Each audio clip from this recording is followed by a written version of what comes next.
सनातन संस्कृति में पृथ्वी पर विशेष कारणों से कुछ स्थान अत्यधिक पवित्र माने गए हैं, जिनका संबंध देवी देवताओं की आराधना, गंगा, यमुना, सरस्वती आदि नदियों की पवित्र धारा और तपस्वियों की साधना के साथ है। भारतीय संस्कृति में मनुष्य के केवल न सिर्फ शारीरिक, मानसिक बल्कि आध्यात्मिक विकास पर भी बल दिया गया है और इसमें इन पवित्र स्थानों का विशेष संबंध है, जिसमें इन पवित्र स्थलों की यात्रा का निर्देश है।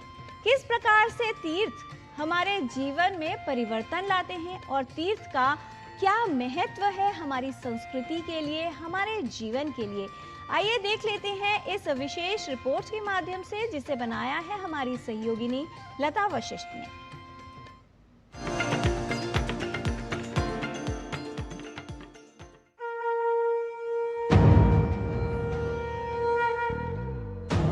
जिस प्रकार शरीर में मस्तक आदि कुछ अंग पवित्र माने गए हैं, उसी प्रकार पृथ्वी पर भी कुछ विशेष स्थान पवित्र माने गए हैं। प्रभावादद्भुतात् भूमेः सलिलस्य च तेजसा परिग्रहान् मुनीनां च तीर्थानां पुण्यता स्मृताः। अर्थात कहीं कहीं भूभाग के अद्भुत प्रभाव के कारण, तो कहीं गंगा आदि नदियों के पवित्र सानिध्य के कारण, कहीं ऋषि मुनियों तथा संत महात्माओं की तपोभूमि के कारण, तो कहीं भगवत अवतारों की महिमा के कारण इस भूमि पर अनेक स्थान पुण्यदायक माने गए हैं। इन पवित्र स्थलों की पवित्र मन से यात्रा करने को भारतीय संस्कृति में तीर्थ कहा गया है। तीर्थ शब्द का तात्पर्य है तीर्यते पापेभ्यो निवर्त्यते यस्मिन् तत्तीर्थम। जहाँ स्नान आदि करने से, देव दर्शन करने से संपूर्ण कृत संचित पापों का विनाश होता है, वे स्थल तीर्थ शब्द से जाने जाते हैं। शास्त्रों में ऋषि महर्षियों द्वारा सेवित जल को भी तीर्थ कहा जाता है। तीर्थम ऋषिजुष्टम जले गुरौ च, और गुरु को भी तीर्थ कहा जाता है। शास्त्रों में तीर्थ की अद्भुत महिमा का वर्णन करते हुए मनुष्य के लिए तीर्थाटन को महत्वपूर्ण बताया गया है। शास्त्रों के अनुसार तीर्थ स्थल पर पवित्र सरोवर एवं नदियों में स्नान करने से, तीर्थ स्थानों पर सत्संग करने से, सत्संग के श्रवण से मनुष्य का अंतःकरण निर्मल होता है और व्यक्ति अध्यात्म की ओर प्रवृत्त होते हुए अपने कार्यों को अधिक एकाग्रता से करने में समर्थ होता है। जिसके हाथ संयत हैं, गलत कार्य करने में उद्यत नहीं होते हैं, जिसके पैर जो है गलत कार्य की तरफ नहीं आगे बढ़ते हैं, मन जिसका कभी भी जो है किसी पाप कर्म के विषय में सोचता नहीं है, जो विद्या के विषय में, तपस्या के विषय में, अपने सुकीर्ति की रक्षा के विषय में हमेशा सजग रहता है, ऐसा व्यक्ति ही तीर्थ का फल प्राप्त करता है।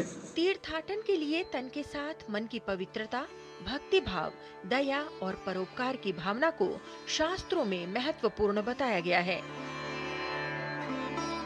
इंद्रिय संयम के माध्यम से एकाग्र मन होकर तीर्थ करने से ही तीर्थ का वास्तविक फल प्राप्त होता है।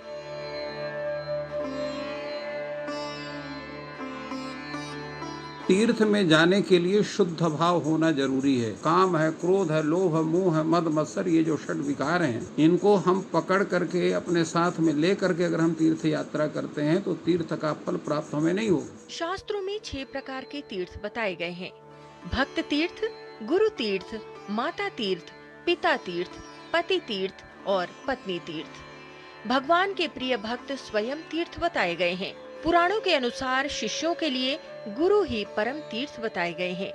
माता पिता का सम्मान ही धर्म है, वही तीर्थ है, वही मोक्ष है और वही जन्म का शुभ फल बताया गया है। कोई तीर्थ नहीं जाता है तो उसके लिए क्या करना चाहिए?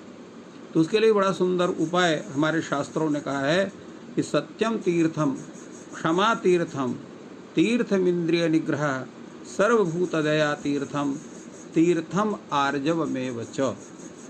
दानम तीर्थम दया तीर्थम, संतोषस तीर्थम उच्यते, ब्रह्मचर्य परम तीर्थम, तीर्थम च प्रियवादिता। अर्थात जो है सत्य बोलना, सबको क्षमा कर देना, अपने इंद्रियों को बस में करना, सभी प्राणियों पर दया करना, और अत्यंत सरल भाव होना, दान करना, अपने जो है संतोष भाव रखना, ब्रह्मचर्य का पालन करना, ये सब तीर्थ जाने के बराबर हैं। अगर ये हम आप कर लेते हैं तो तीर्थ भी अगर ना जाएं तो हमारी शुद्धि हो सकती है। इन सभी तीर्थों में कुछ तीर्थ विशेष कारणों से अत्यधिक महत्वपूर्ण माने गए हैं। कुछ तीर्थों में विशेष पर्वों एवं तिथियों के आधार पर स्नान, दान, यज्ञ, यागादि का विशेष महत्व बताया गया है। इसीलिए शास्त्र उन्हीं तिथियों एवं पर्वों में उन तीर्थों में जाने का आदेश देते हैं। भारतीय ज्ञान परंपरा के मूल सनातन ग्रंथों में सत्य, क्षमा, इंद्रिय निग्रह, दान, दया आदि भी मानस तीर्थ बताए गए हैं। ये सभी तीर्थ ज्ञान के साथ साथ मानव की शारीरिक, मानसिक और आत्मिक उन्नति में भी सहायता करते हैं। लता वशिष्ठ, डीडी न्यूज।